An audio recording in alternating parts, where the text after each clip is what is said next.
Right ఇక bulletin లో breaking news చూస్తున్నాం. దేశీయ స్టాక్ మార్కెట్లు భారీ లాభాలతో ముగిశాయి. అంతర్జాతీయంగా మిశ్రమ సంకేతాలు ఉన్నప్పటికీ గత సెషన్ లో కనిపించిన సానుకూలతను కొనసాగించాయి. ముఖ్యంగా ఇన్ఫర్మేషన్ టెక్నాలజీ, ఐటీ, మెటల్ రంగాల షేర్లలో పెద్ద ఎత్తున కొనుగోలు జరగడం సూచీల పెరుగుదలకు దోహదపడింది.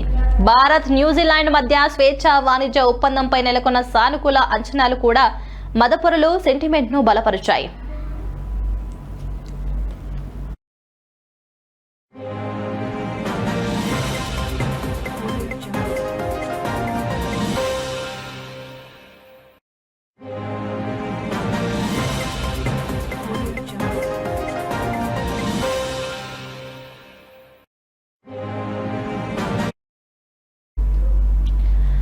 ఇక ట్రేడింగ్ ముగిసే సమయానికి బీఎస్ఈ సెన్సెక్స్ 638.12 పాయింట్ల వద్ద స్థిరపడింది.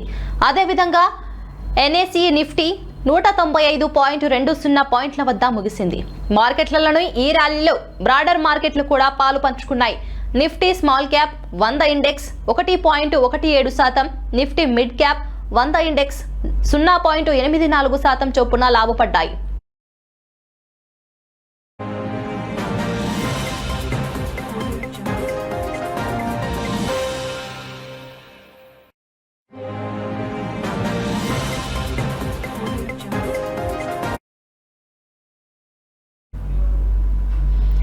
ఇక రంగాల వారీగా చూస్తే నిఫ్టీ ఐటీ ఇండెక్స్ 2.06% వృద్ధితో టాప్ పర్ఫార్మర్ గా నిలిచింది.